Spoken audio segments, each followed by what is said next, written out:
우리 교재로 172페이지 되겠습니다. 172페이지 펴주시고, 자, 우선 1번 보겠습니다. 문서 작성 원칙이나 주의사항으로 가장 알맞지 않은 것. 의미 전달에 문제가 없다면 가능한 문장을 짧게 만들고, 실제로 기업에서 쓰는 문서들 이렇죠. 짧죠. 문장이 길지 않죠. 그러니까 여러분들도 자기소개서 역시 회사의 공식 문서이기 때문에 한 문장을 길게 쓰시면 안 돼요.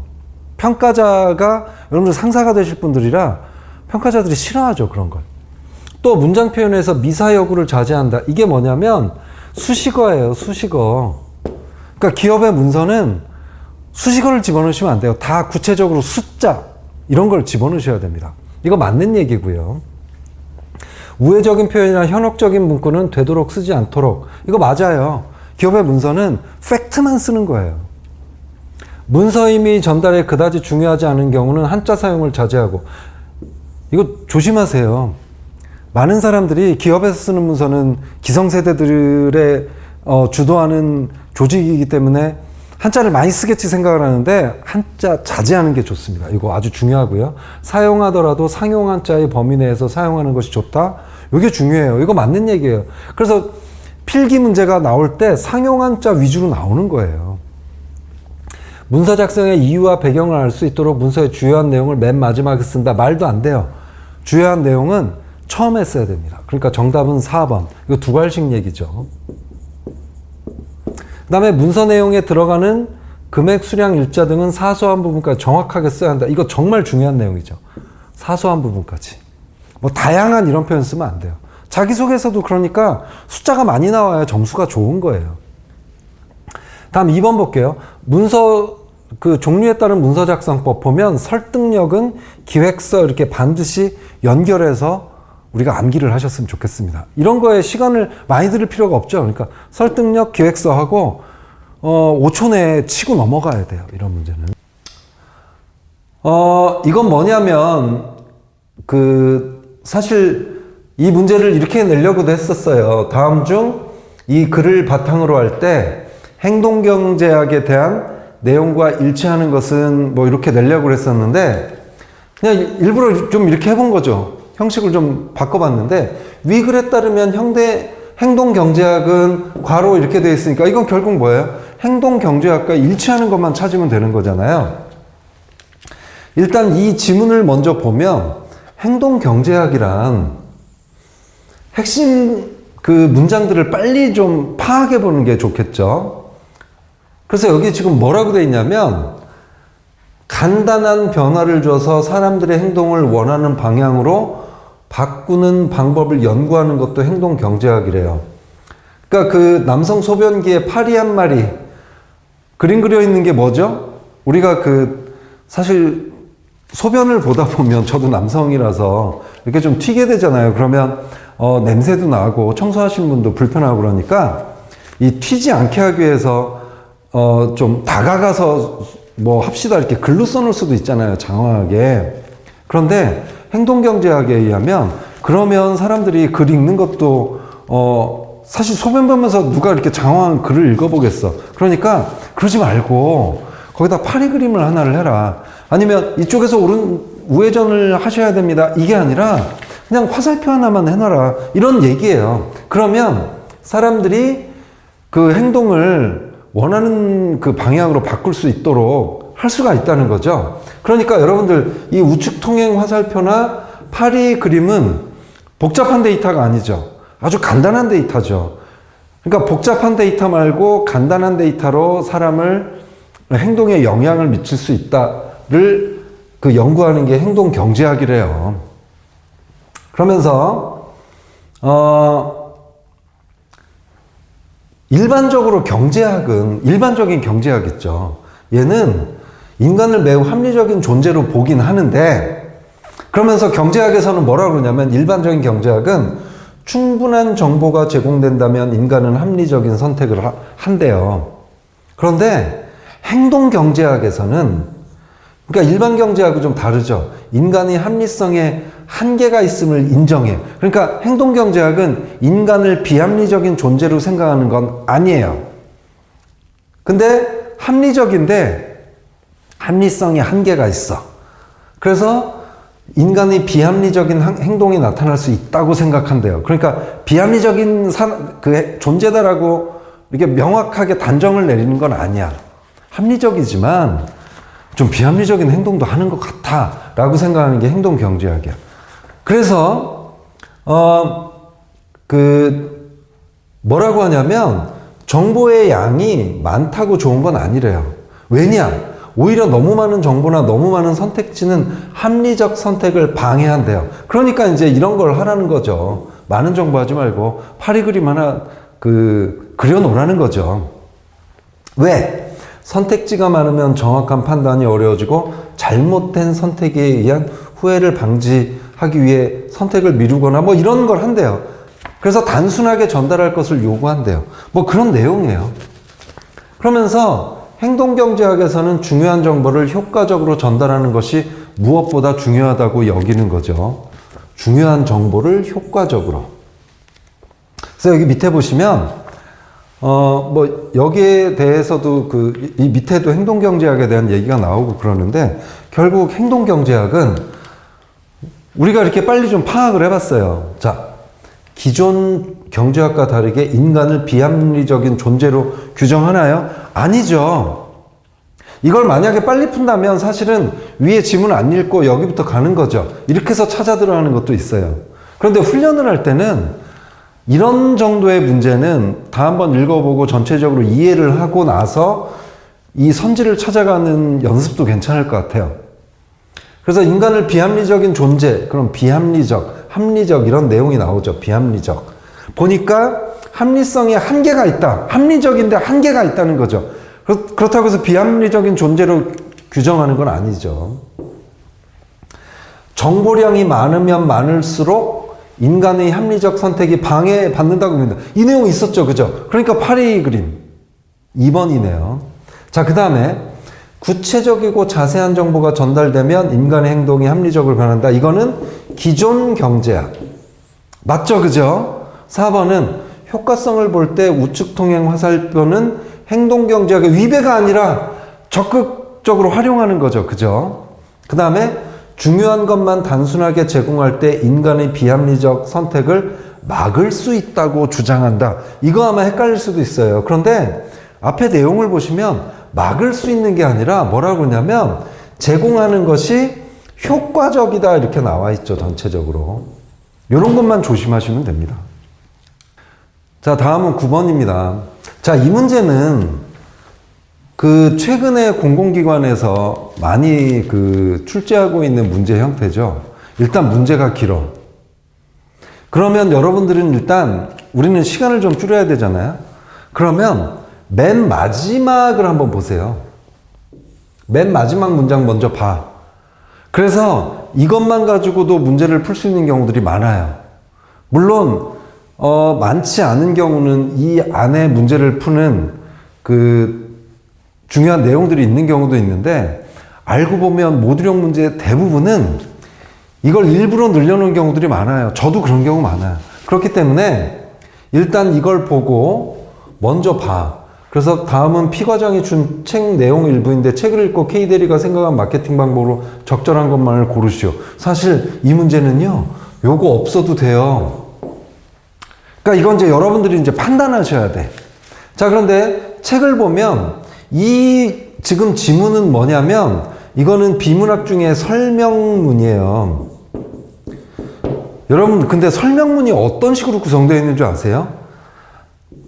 첫 번째 이 주제가 그러니까 뭔가를 설명하는 문장 하나. 근데 이게 설명하는 문장이야. 하고 나머지는 다 이거에 대한 사례나 근거 같은 게 나와요. 그래서 여러분들은 이제 우리는 좀 훈련이 돼 있으니까 이런 걸 딱 보면서 여기 지금 예를 들어 이거 다 사례잖아요. 이 중에서 설명하는 한 줄을 빨리 찾아내는 게 좋아요. 그게 뭐냐면 이런 거죠. 단내림 효과라고 한다. 즉 단내림 효과란 어떤 사항에 대한 판단을 내릴 때 초기에 제시된 기준에 영향을 받아 판단을 내리는 현상을 뜻한다. 이거 그냥 쉽게 얘기해서 뭐냐면 우리가 뭔가 판단을 내려. 판단 내리잖아요. 살까 말까. 살까 말까. 판단. 고민. 살까 말까. 근데 이거에 이 판단을 내리게 하는데 사자라고 결정을 내리게 하는 게 영향력을 주는 게 이전에 뭔가가 있다는 거 아니에요. 그래서 이거에 의해서 영향을 준다는 거 아니야. 그죠? 예를 들어서 연인 간의 연애를 할 때, 저도 이제 연애를 할 때 상대방한테 처음 선물을 해요. 그러면 이 처음 한 선물이 특히 가격대가 두 번째, 세 번째 선물할 때 영향을 줍니다. 그러니까 처음에 예를 들어서 내가 큰 마음을 먹고 100만 원짜리 선물을 했다. 그럼 이제 두 번째 선물 여러분들한테도 영향을 주고요. 상대방한테도 영향을 줘. 이번에도 최소 100만 원짜리겠지. 이 이론에 의하면 그렇다는 거예요, 사람들이. 꼭 그렇다는 건 아닌데 어쨌든 이 이론에 의하면. 자, 그런 게 뭐가 있어요? 우리가 마트를 가면 여러분들 편의점 같은 데 가면 초콜릿을 살까 말까 하는데 이런 경우 있죠. 500원인데 지금 300원이야. 이렇게 써놓는 거예요. 그러면 그냥 이게 없는 상태에서 그냥 300원 써놓은 것보다는 이 앞에 이런 게 있으면 왠지 할인하는 것 같아. 그래서 결국은 사게 만든다는 거예요. 그런 게 뭐가 있죠? 이거죠. 가격표에 뿅뿅마트가 5만원, 행사장가 3만원. 우리가 마트에서 당하는 거, 그래가지고 많이 사잖아요. 그래서 이 내용은 요 한 줄에 대한 나머지는 사례하고 설명들이에요. 그리고 인근 아파트 게시판에 꿀 사진과 가격을 명기한 이런 건 아니죠. 그냥 제품하고 그냥 초콜릿 이게 없이 초콜릿 요거는 아니에요. 이 내용하고 해당되는 게 아니에요. 그래서 니은 아니죠. 꿀의 가격을 6만 원으로 표기하고 할인율 50%를 할인율 50%를 왜 크게 붙이죠? 영향을 주려고. 이것도 해당되네. 그죠? 안 사는 것 같으니 꿀의 가격을 1만 5천 원 내린다. 이건 아니에요. 내리고 그런 행동이 아니에요. 영향을 주려고 뭔가 해놓는 거예요. 자, 그 다음에 일출사진과 양봉사진을 크게 출력한다고 해서 우리가 삽니까? 지금 그런 내용은 아니죠. 산삼을 빌려 300만 원의 가격표를 붙이고 그 옆에서 지리산 벌꿀을 3만 원에 팔면 이 산삼 없이 그냥 지리산 벌꿀 3만 원이요. 그럼 사람들이 안 사는데 옆에다가 산삼 300만 원, 벌꿀 3만 원 이러면 사람들이 산다는 거예요. 갑자기 싸게 느껴지는 거죠. 이런 거죠. 원 플러스 원 행사도 그 3개를 준다. 이런 내용도 여기 있잖아요. 덤 행사를 통해 할인이나 뭐 이런 거잖아요. 그러니까 정답은 몇 번이 될까요? 기역, 디귿, 비읍, 시읒 있는 거 5번이 되겠죠. 자, 그 다음에 10번 문제를 한번 보겠습니다. 4번은 다음은 한국토지주택공사에 근무하는 백대리가 작성한 문서들이다. 문서의 종류가 다른 하나는 혹시라도 이런 문제가 나오면 문서를 받는 그 대상이 누군지를 한번 보세요. 여기 보면 임원, 상사님, 전략사업본부장, 상사님, 여기 본부장님, 상사님, 팀장님, 상사님. 그런데 3번 같은 경우는 보면 건설기술본부, 조직에 가는 거죠. 정답은 3번. 이런 식으로 찾으셔도 돼요. 괜찮죠? 이런 방법. 6번은 정말 중요한 거예요. 이게 정답은 5번인데요. 샌드위치 화법이 이거잖아. 샌드위치가 이렇게 식빵 밑에 부드러운 쿠션 같은 걸로 깔고 여기에 햄을 집어넣잖아요. 핵심은 햄이야. 우리가 하고 싶은 얘기는 오타에 대한 내용이에요. 그런데 오타 내지 마세요! 이러면 기분 나쁘잖아. 그러니까 앞뒤로 칭찬, 격려 이걸 먼저 해주고 오타 내지 마세요. 그러면 더 돋보일 거예요. 이렇게 얘기를 해주는 걸 샌드위치 화법이라고 하죠. 정말 중요해요. 외우세요. 6번은 좀 이 짧은 지문이 나왔는데 이런 거는 이제 우리가 좀 빨리 풀고 넘어가야 되겠죠. 자, 비판을 하면 여러분들은 바로 주제를 찾으세요.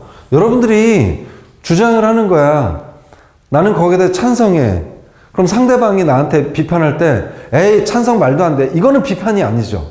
비판한다는 건 뭐예요? 상대방이 나한테 물어보잖아. 나는 찬성해. 이게 내 그 주장이야. 그런데 사람이 이제 물어볼 거야. 왜 찬성을 하니? 그럴 때 여러분들은 그 근거를 얘기를 할 거예요. 뭐 첫째, 둘째, 셋째 이렇게 얘기를 할 거예요. 그럼 비판을 할 때 이걸 가지고 비판을 하는 거죠. 이걸 무너뜨리면 그게 비판이죠. 그죠? 그래서 비판으로 타당한 것. 지금 이 얘기를 하는 사람 보면 주제 먼저 우리가 찾으면 되겠죠. 주제는 맨 뒤에 있다고 그랬잖아요. 그렇다면 따라서 결국 결론적으로 이를 통해 우리나라의 공적 이전과 직접세 제도는 미국보다 소득 재분배 기능이 약한 것으로 추정된다고 한 게 이 사람의 주장이에요. 그러면 이 사람은 이게 약하대. 이런 제도가 미국보다 약하대요. 그 근거로 내세운 게 뭐예요?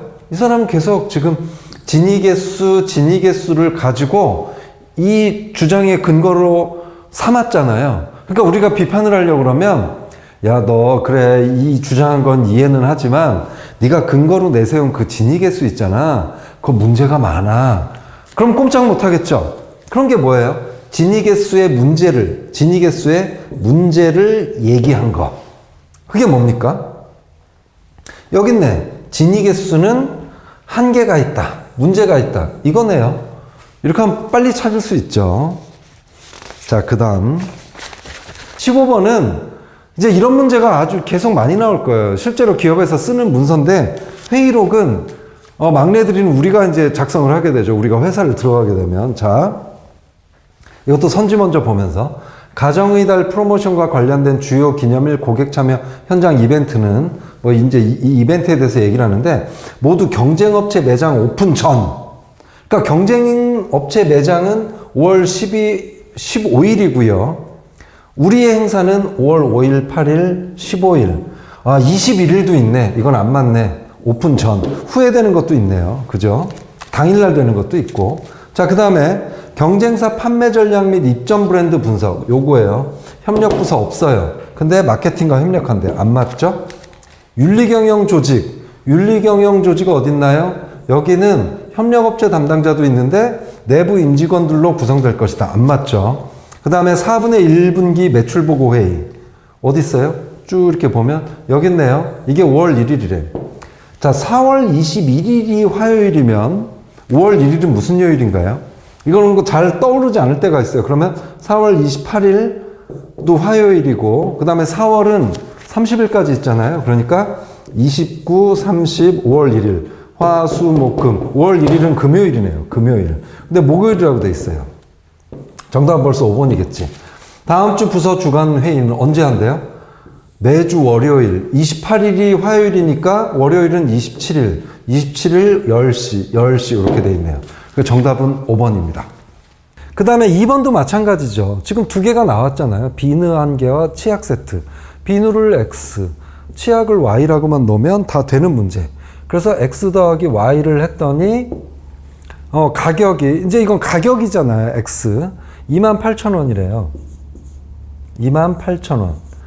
그리고 각각 20에서 15% 할인을 했던 금액이 5,000원이래요. 할인한 금액이. 즉 0.2x 더하기 0.15y를 한 이 할인을 더한 가격이 5,000원이래요. 자, 이제 이거는 여러분들이 또 연산해서 풀면 되겠죠. 그죠? 식을 세우는 게 중요하니까.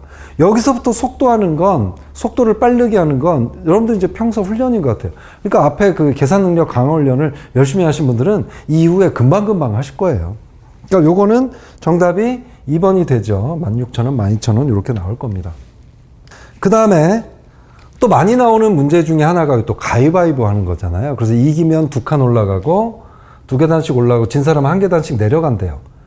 그래서 근호는 12계단, 지성이는 18계단을 올라갔다고 했을 때 지성이가 이긴 횟수, 비긴 경우는 없대요. 그러면 일단 두 가지로 생각하죠. 지성이가 이긴 횟수를 X라고 놓고 진 횟수를 Y라고 놓으면 근호는 어떻게 돼요? 근호가 이긴 횟수는 Y가 되고 진 횟수는 X가 되겠죠. 그죠? 그죠? 요것만 놓으면 되네. 이제 계산 끝났네. 일단 지성이는 2의 X에서 빼기 Y를 한 게 18계단이래요. 이렇게 해야 되잖아. 이겼을 땐 2계단, 졌을 때는 1계단 내려오니까. 근호 입장에서는 어떻게 돼요? 이 y에서 x를 뺀 게 지금 12계단이라고 돼 있잖아요. 이 식만 나오면 되죠. 그 다음부터는 이제 이걸 여러분들이 하면 x하고 y가 나오죠. 그래서 실제로 해보면 지성이가 이긴 횟수는 16회가 나올 겁니다. 컴퓨터로 입력하는데 준수 혼자 하면 바로 이런 식으로 나와야 돼요. 얘가 1시간 일할 때는 10분의 1. 얘는 시간 단위로 하면 5분의 1을 일을 하는 거예요. 그래서 다 더한 거를 전체를 1로 놓으면 되죠. 그래서 우선 준수가 이 일을 4시간 동안 했대요. 에다가 윤호가 나머지를 입력했는데 얘는 입력할 때 5분의 1이니까 몇 시간을 했는지 모르니까 5분의 x 이거 한 게 1 이렇게 놓으시면 돼요. 그러면 x는 몇 시간이 나오냐면 이것도 제가 실제로 계산을 했는데 이게 3시간이 나올 거예요. x. 네. 이건 제가 암산으로 알려드리는 게 아니라 답은 이렇게 제가 확인해서 답은 직접 알려드리는데 이 과정은 직접 하셔야 돼요. 이제 또 요즘 수열이 참 많이 나오더라고요. 근데 수열 문제는 이렇게 박스 형태로 나오기도 하고 옆으로 이렇게 느려 쓰기도 하고 수열 문제는 뒤에도 또 있죠. 그래서 기본적으로 일단 이건 아주 쉬운 걸 한번 내봤어요. 우리가 지금 기본 훈련이기 때문에. 그래서 8, 9, 플러스 1, 플러스 3, 플러스 5 시계 방향으로 이렇게 해야 되니까 플러스 7, 플러스 9, 플러스 11, 플러스 13이 되겠죠. 그러니까 얼마가 되겠어요? 57이 되겠죠. 이런 거는 아주 간단한 문제고 이런 문제만 나왔으면 좋겠죠. 근데 실제 이런 문제가 나오기도 해. 근데 이런 문제를 틀리면 타격이잖아요. 그러니까 이런 문제는 시간 줄이는 게 그 이득이겠지. 그다음에 11번에 보시면 요거는 그 단순 사칙연산 계산 문제인데 생각보다 시간이 오래 걸려요. 여기 지금 인턴십의 종류가 청년과 체험형 이렇게 되어 있기 때문에 사실 여기 이렇게 해서 이걸 따로 여기 체험형 여기선 지금 체험형 인턴의 비율이 낮은 연도순으로 지금 하는 거잖아요. 그래서 여기 193에 34를 뺀 요걸 먼저 계산을 해야 되겠죠. 그 다음에 요걸 분모로 넣고 193대 요거 이렇게 퍼센트를 구해야 되죠. 소수점 한 자리까지. 그래서 그걸 한번 해보세요. 결국 이것도 단순 계산 문제지만 계산을 여러 번 하기 때문에 이건 복합 계산 문제죠. 만약에 여러분들이 시간이 부족하다 그러면 요거는 좀 나중에 푸는 게 좋겠죠. 그래서 요걸 계산을 해보시면 제가 계산을 해봤더니 한번 해보세요. 얘가 그 1번이에요. 정답 82.4, 81.1, 80.4, 80.8, 80.1 이렇게 나오더라고요. 그래서 한번 계산해 보시고요. 어떤 학생은 이렇게 하더라고요. 이것까지 계산하면 또 시간이 걸리잖아. 193에 34 빼기 시간이 걸리니까 아예 그냥 여기서 193분의 34를 해가지고 여긴 지금 낮은 연도 순으로 돼 있는데 이거 높은 순으로 해서 또 푸시는 분들도 계시더라고. 이거는 각자 알아서 할 문제, 그 요령이죠. 이것도 하나의 시간을 줄이는 요령. 자, 18번 같은 경우는 빨리 끝내야 될 거죠. 자, 100명의 환자가 있어요. 그 두 개를 더했더니 100명이죠. 그죠? 그래서 그 70명에게 신약을 투여했는데 여기에 신약 70명. 나머지 30명한테는 위약을 투여했대요. 근데 신약을 투여한 환자 중 호전된 사람, 신약 투여한 사람 중 호전된 사람이 80%래요. 이게 몇 명이에요? 7, 8, 56. 나머지 얘는 14. 그럼 70이죠. 그러면 C는 뭐가 나오나요? 71에서 56을 빼면 15. 여기는 29에서 14를 빼니까 15. 그래서 위약을 투여한 환자 중 호전된 사람 비율 어떻게 돼요? 30명 중에 15명이니까 50%죠. 그죠? 간단한 문제네요. 평균 한 대 이상의 자동차를 보유한 지역인데 그것도 한 가족당으로 돼 있어요. 자, 한 가족당 평균 한 대 이상의 자동차를 보유한 지역을 구하기 위해서는 예로 해야 되나? 아니죠. 예로 해야 되나? 아니죠. 얘는 할 수 있죠. 1000명당 자동차 수. 1000명당 자동차 수 1000명당 205대를 가지고 있대요. 일단 그러면 한 명당은 1000분의 205, 얘는 1000분의 130, 얘는 1000분의 410, 얘는 1000분의 350이에요. 그러면 이게 뭐죠? 1인당. 그런데 한 가족당은 3명이니까 여기다 곱하기 3.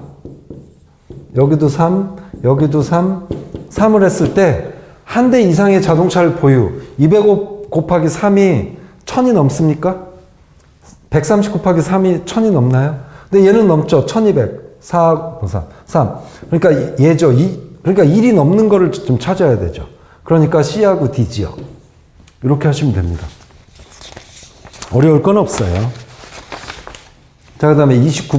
푸는데도 시간이 걸리지만 저도 설명드리는데 시간이 많이 걸릴 것 같아요. 한 문제당. 그래서 10문제 단위로 끊어서 이렇게 하도록 하겠습니다. 그래서 이번에는 31번부터 40번까지 하겠습니다. 1번부터 한번 봅시다. 기간 중 진료 인원 및 진료비 모두가 가장 급격하게 증가한 해. 자, 진료 인원 있고 진료비.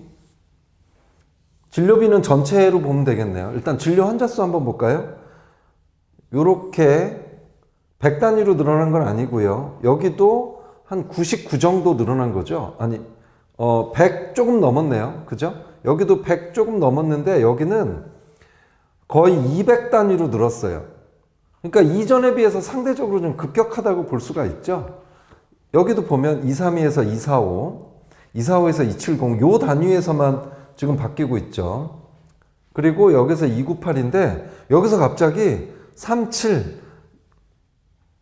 여기도 상당히 많이 늘었죠. 그죠? 그러니까 2015년에서 2016년 사이에 진료 환자 수와 진료비 모두 급격하게 증가했다. 이렇게 볼 수가 있습니다.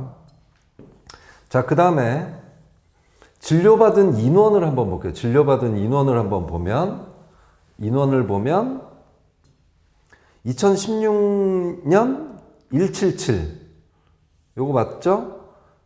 그 다음에 2012년에는 122 그런데 55만 명이 늘었대요. 얘 대비 55만 명이면 50% 이상 증가했다 이렇게 나오잖아요. 근데 이 수치상으로 일단 이걸 뭐 보지 않더라도 표를 보지 않더라도 이 수치상에서 벌써 안 맞죠.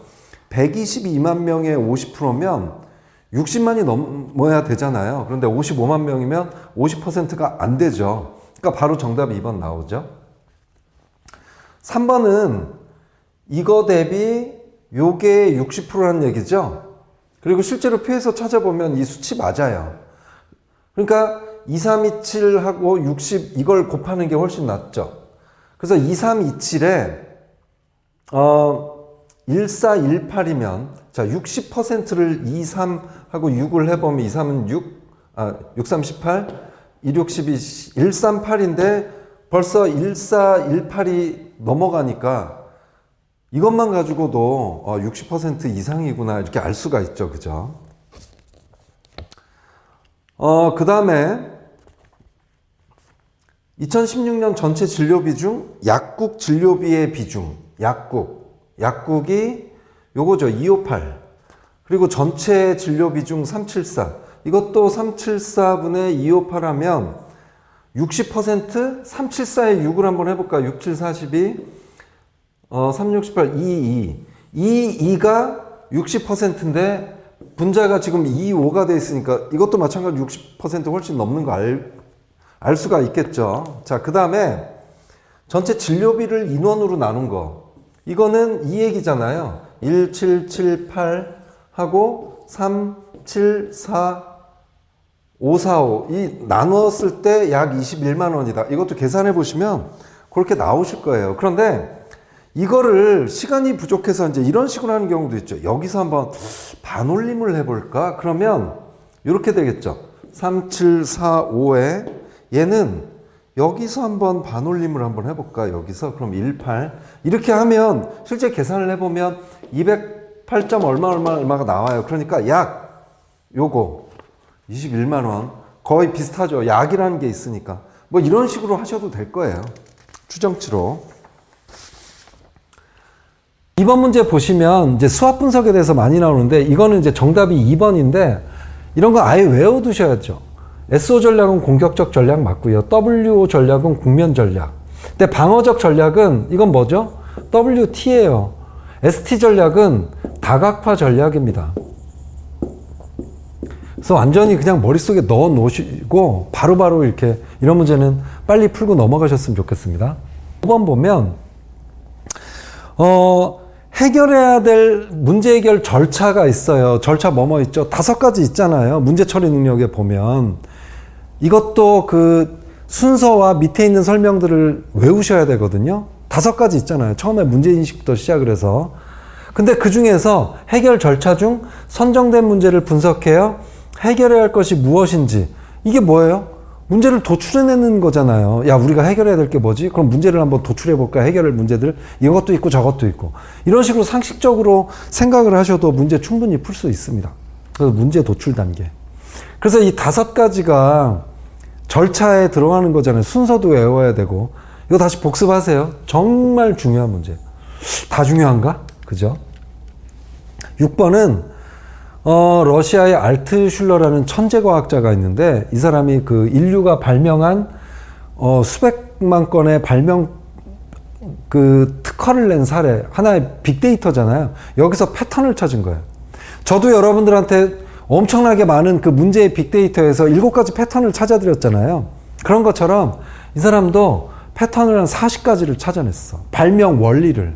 그런 걸 이제 트리즈라고 하죠.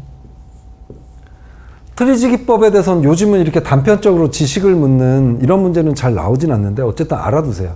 요즘은 이따 뒤에도 문제를 제가 냈는데 트리즈의 어떤 원칙을 하나를 주고 이거는 어떤 원칙에 해당되냐 혹은 이 원칙으로 발명을 한 사례가 아닌 것은 뭐 이런 식으로 나오죠. 자유현상법은 아까 뭐였죠? 브레인스토밍. 강제현상법은 아까 뭐 있었죠? 체크리스트. 비교발상법은 뭐 있었어요? 아까 NM법하고 시넥틱스. 그때 자꾸 복습하면서 가도록 합시다. 스왓 분석기법은 뭐죠? 아까 했었잖아. 여러분 ST 전략이 무슨 전략이라고? 다각화 전략. 자, 나왔네요. 문제 해결 절차의 순서로 옳은 것은 이게 뭐죠? 1번이죠. 먼저 문제를 인식하고 도출하고 원인 분석, 해결한 개발, 실행 및 평가. 자, 일단 근데 5가지가 잘 생각이 안 나. 그럴 때는 일단 상식적으로 한번 생각을 해보세요. 내가 필기 시험을 봤는데 이번에 성적이 떨어졌어. 이거 문제입니까? 아니, 문제 아니야. 그러면 문제가 아니에요. 그런데 이건 심각한 문제인데? 라고 인식을 한 순간 인식 먼저 해야지. 그래야 뭔가 왜 떨어졌을까 문제를 도출하고 그 다음 원인 분석하고 해결한 개발을 하고 실행 및 평가를 할 거 아니에요. 그죠? 그런 식으로 생각을 하셔도 돼요. 자, 그 다음에 8번. 8번하고 9번은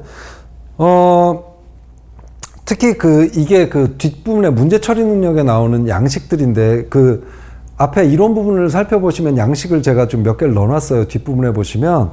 그래서 이제 그 문제 처리 능력은 아까 그 순서라든가 이런 질문 이외에 이건 어떤 과정에 쓰느냐, 어떤 과정에 쓰이는 양식이냐 이런 문제들이 좀 꽤 나올 것 같아서 이렇게 했습니다. 자, 이거는 뭐 질문들이 있고 가설은 뭐고 분석 내용 소스 책임자 아웃풋 기한 이런 게 있으면 이건 이제 이슈 분석이라고 이렇게 그냥 이거는 어쩔 수가 없지 외워야지 뭐. 이거는 9번은 외우지 않아도 답을 찾을 수가 있어요. 왜냐하면 해결책이 있고 이 중에서 뭐 채택 여부 이런 게 있잖아요. 이건 뭐예요? 해결안 도출하는 걸 알 수가 있잖아요. 그런데 이거는 이 안에 이슈 이런 단어가 없어. 그러니까 이건 외워야 되겠지. 그죠? 뭐 이 이상 설명드리기가 좀 어려워서 어쨌든 이거는 안 외워도 공부를 안 한 상태에서도 시험장을 가면 상식적으로 알 수 있다 이렇게 보면 종합평가 채택 여부하니까 해결안 도출 5번이다. 뭐 이런 문제는 절대로 틀려서는 안 되겠죠. 그 다음에 이게 참 상당히 중요한데 나중에 문제 처리를 하다가 요 과정 있죠. 실행 및 평가를 해요. 우리가 필기 문제가 떨어져서 스터디에서 왜 떨어졌는지 문제를 노출하고 원인 분석을 해서 그럼 이번에 우리 좀 문제집을 바꿔볼까? 이제 해결한 개발한 다음에 나중에 이제 스터디가 끝났어. 그럴 때 뭐 우리가 맥주 한잔 하면서 뭐 스터디에 대해서 돌아보잖아요. 그럴 때 던질 17번. 문제 해결을 위한 기본적 사고에 대해 맞는 진술을 한 사람. 자, 문제 해결을 위해서는 전체를 각각의 요소로 나뉘어. 이거 분석할 때잖아. 이렇게 전체 문제 중에 이렇게 나눈 거. 분석이잖아요. 그러니까 이건 전략적 사고가 아니에요. 이건 분석적 사고예요. 외워 그냥. 자, 그 다음에 상위 시스템 또는 상위 시스템이 나오면요, 이건 분석적 사고가 아니라 이건 전략적이에요. 왜 전략적이 상위 시스템이냐? 우리가 경영 목표를 수립을 할 때 경영 전략 위에 환경 분석을 하고요. 환경 분석 위에 어떤 목표가 있어요. 이 상위 시스템이 이루어진 이렇게 밑에 전략이 나오는 거예요. 그러니까 이런 측면으로 한번 이해를 하셨으면 좋겠어. 전략적 사고는 상위 시스템과 연결되어 있어요. 그러니까 우리가 전략을 짤 때는 상위에 있는 목표와 연관이 있는지를 생각을 해봐야 돼요. 그죠? 그래서 전략 상위 이렇게 연결해서 외워두시면 좋고요. 분석적 사고는 문제의 성향에 따라 가설지향의 문제는 기대하는 결과를 명시하고, 결과를 명시하고, 이거는 뭐냐면 가설지향이 아니라 성과지향이에요. 아이고. 성과지향. 이거는 가설지향이 아니라 성과지향. 먼저 우리가 1등을 하자. 뭐 이렇게 하는 거예요. 가설지향은 근데 1등을 할 수 있을까? 1등을 할지도 모른다. 뭐 이런 게 가설이죠. 뭐 지구에는 중력이 있을 수도 있어. 이런 게 가설지향이에요. 그럼 일단 중력의 지향이 있다. 중력이 있다. 이런 게 가설지향이죠. 연역법. 근데 어쨌든 결과를 명시하고 효과적으로 달성하는 방법을 사전에 구성하는 건 성과지향. 자, 그 다음에 만약 문제가 성과지향의 문제라면 일상업에서 보는 상식 편견을 타파하고 객관적 사실로부터 생각하고 행동해야 됩니다. 이건 뭐냐면 이건 성과지향이 아니라 이거는 상식 편견을 사실 이렇게 돼 있으니까 얘는 사실지향이에요. 그냥 이렇게 외워. 그냥 어쩔 수가 없어요. 외워야지. 그러니까 사실이 있으니까 사실지향. 결과를 미리 명시하고 이건 성과지향. 상위 시스템은 전략. 요소를 나누어 분석. 자, 그 다음에 문제를 해결을 위해선 기존에 가지고 있는 사물과 세상을 바라보는 인식의 틀을 전환하여 새로운 관점에서 바라보는 발상의 전환. 이런 걸 발상의 전환이라고 하죠. 이런 건 쉽죠. 안 해도 되죠. 그러니까 광현. 그죠? 네, 다 야구 선수들이에요. 제가 야구를 너무 좋아해서. 자, 18번. 자, 일단 문제가 길어요. 원래는 이 문제는 다음 중 브레인스토밍에 대해서 옳지 않은 것은, 근데 요즘은 이 한 문장을 이렇게 길게 하죠. 결국은 여러분들은 이 문제를 빨리 풀려면요, 맨 마지막 줄만 봐. 일단 브레인스토밍에 관해서 옳지 않은 거. 그러면 이거 안 읽어도 되잖아. 그럼 시간을 줄일 수가 있잖아요. 옳지 않은 것을 모두 골라. 자, 브레인스토밍은 집단의 효과를 살려서 아이디어 연쇄방을 일으켜 자유분방을 내고자 하는 것으로 비교 발상법 아니죠. 아까 브레인스토밍 뭐였어요? 자유연상법이었잖아요. 옳지 않은 거니까 가 포함돼야 되겠다. 가 포함된 거. 자, 그 다음 나와볼게요. 원빈 주인님께서는 기록에 필요한 펜과 작은 메모지. 아니에요. 작은 메모지를 하면 안 돼요. 너무나 많은 게 나올 거예요. 그러니까 큰 종이. 그리고 얘도 안 맞아.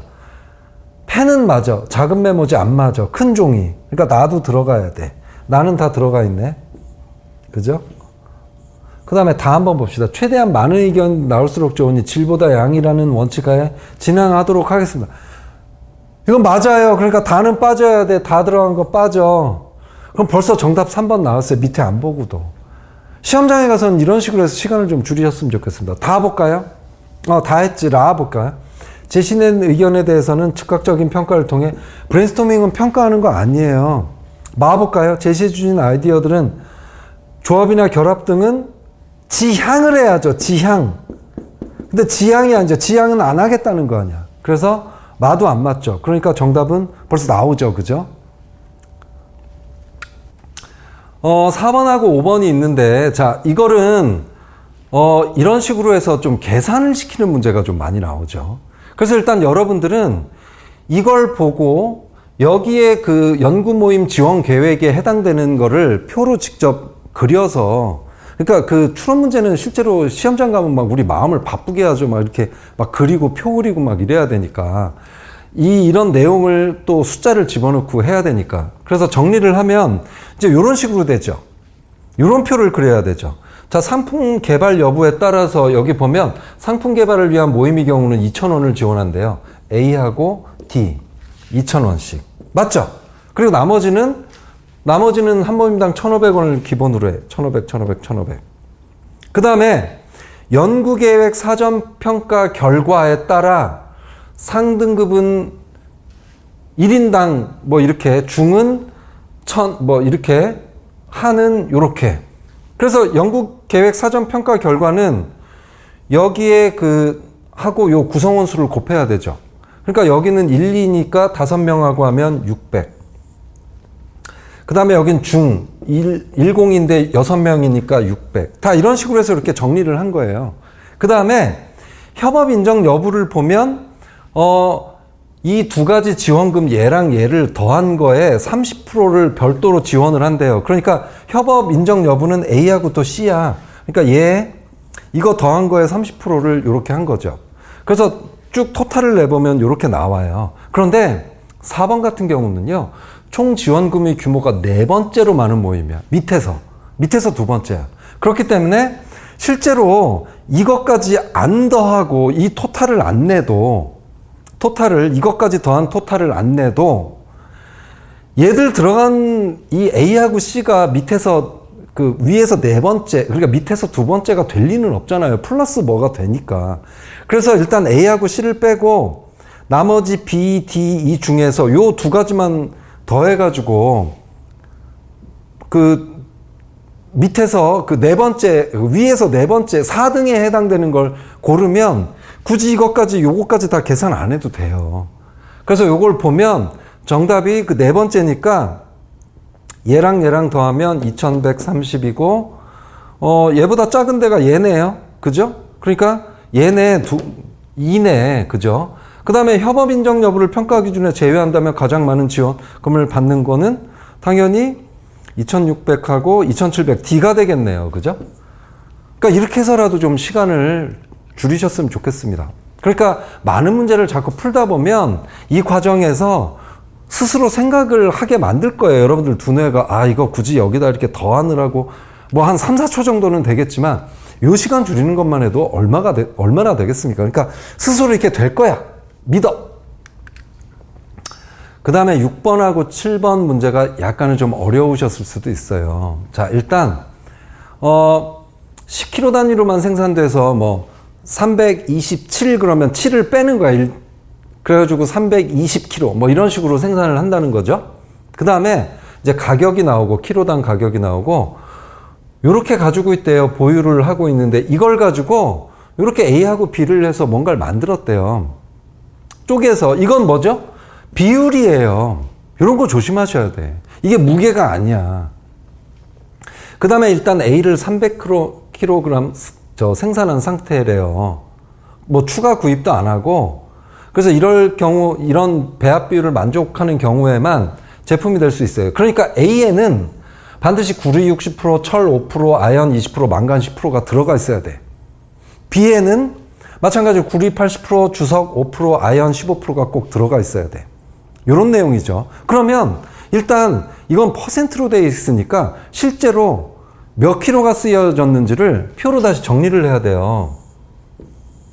이런 문제는 좀 약간 통합 문제이기 때문에 나중에 시험장에 가시면 뒤로 밀어 놓으세요. 바로 풀지 말고.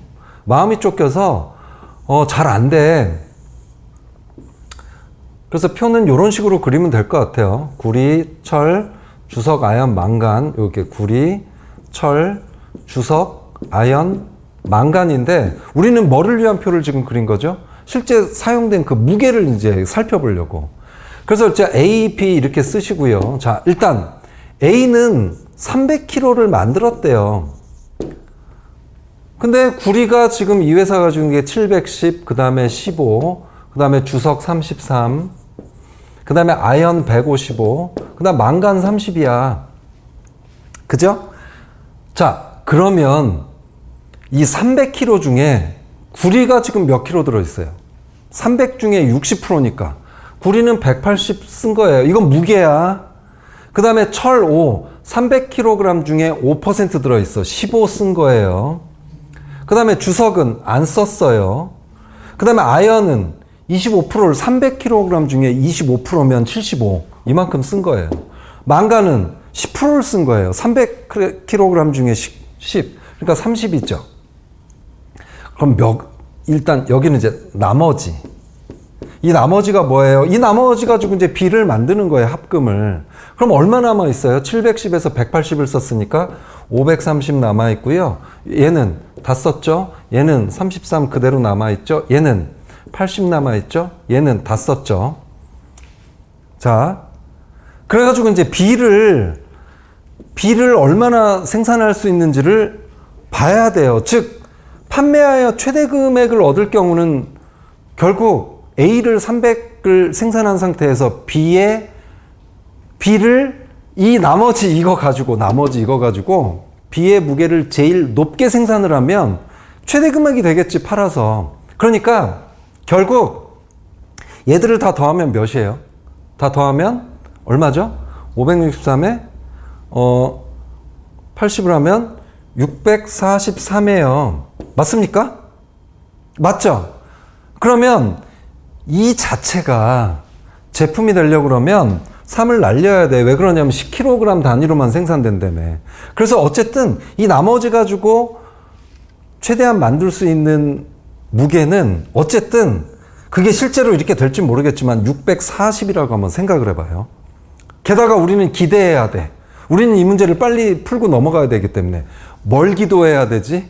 이 640이 이 퍼센트 80, 그러니까 구리 80, 주석 5, 아연 15%로 진짜 환상적으로 이 비율이 딱 맞게 돼 있는 게 640이면 얼마나 좋겠습니까? 실제로 그런지 한번 살펴볼게요. 최대한 만들 수 있는 B의 그 합금이 640일 경우는 그러면 80%니까 몇 킬로그램이 들어가 있는 거예요? 640 중에. 구리가. 그럼 80을 한번 곱해봐. 84, 32, 3, 68, 48, 512. 다행히도 남아. 자, 그 다음에 33. 주석은 640 중에 5%를 쓰는 거예요. 그러면 64에 5, 54, 20. 65, 30, 32 되게 없어 보인다. 그죠? 막 암산으로 막 촥촥 해야 되는데. 32. 다행히도 1kg가 남아. 이제 얘만 딱 비율이 15%가 딱 되면 돼요. 그러니까 우리가 지금 80 중에 이 640에 해당되는 15%만 딱 나오잖아요. 그럼 B의 최대 합금 무게는 640이야. 이러면 우리가 이 문제를 풀고 넘어가는 거야. 그러면 640 곱하기 15를 해보잖아요. 어떻게 되죠? 640에 15. 누가 옆에서 좀 도와줬으면 좋겠는데. 4, 5, 20. 3, 2, 4, 6. 이거 맞나요? 그러면 96이 되네요. 부족해.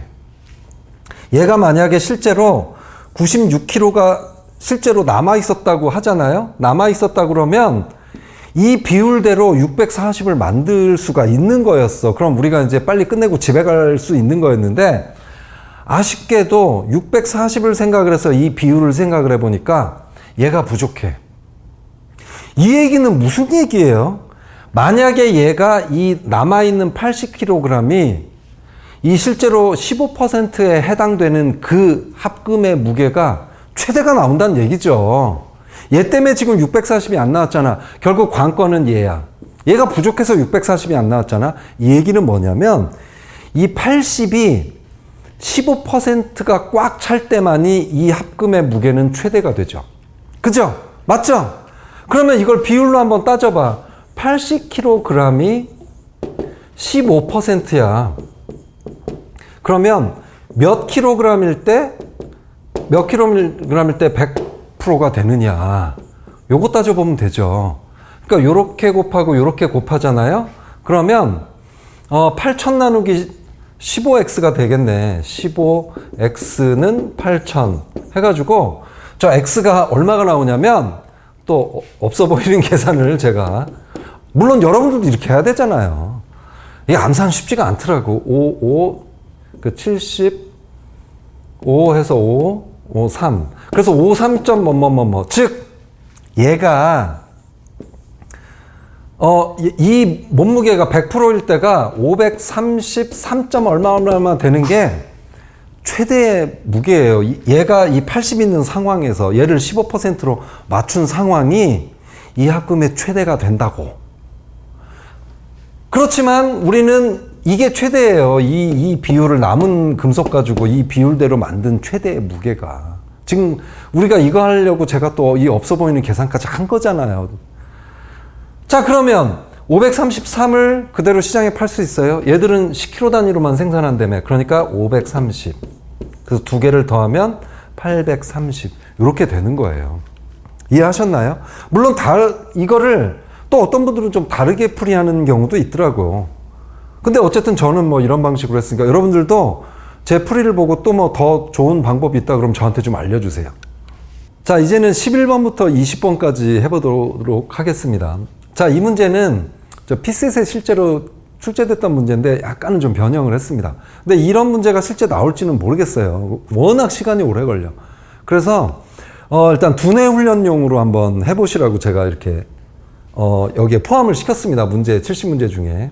자, 우선 이 의미는 아시겠죠? 이쪽에 50원이라는 얘기는 이쪽 줄에 지금 5개의 사물함에 있는 돈의 액수의 합이 50원이라는 얘기예요. 그리고 20원이나 30원만 들어갈 수가 있어. 뭐 10원, 40원 이런 건 들어갈 수가 없어. 그리고 나서 우리가 먼저 생각을 해야 될 건 각각에 나오는 합의 경우를 한번 생각을 해봐야 돼. 일단 3이라는 합이 나오려고 그러면 3 하나밖에 안 쓰여. 그 다음에 4는 2가 2개가 쓰여요. 5는 2하고 3 하나씩 쓰여요. 그 다음에 6은 두 가지죠. 2 더하기 2 더하기 2, 3 더하기 3. 7은 2하고 3이 이제, 요건 한 가지죠. 2 더하기 2 더하기 3. 이제 9가 있는데, 9는 2 더하기 2 더하기 2 더하기 3, 그 다음에 3 더하기 3 더하기 3이야. 그래서 우리가 경우의 수가 이제 4가지가 나오잖아요. 나머지는 똑같은데 얘와 얘일 경우, 얘와 얘일 경우. 그럴 때는 이렇게 4가지로 생각하지 마시고 일단 제일 큰 수를 한번 생각을 해. 그리고 이 중에서도 또 2가지 경우가 나오잖아요. 이 중에 좀 더 단순한 거. 2, 3번에 3 하나 나오는 것보다는 3, 3번 나오는 게 생각하는데 제일 편하실 거예요.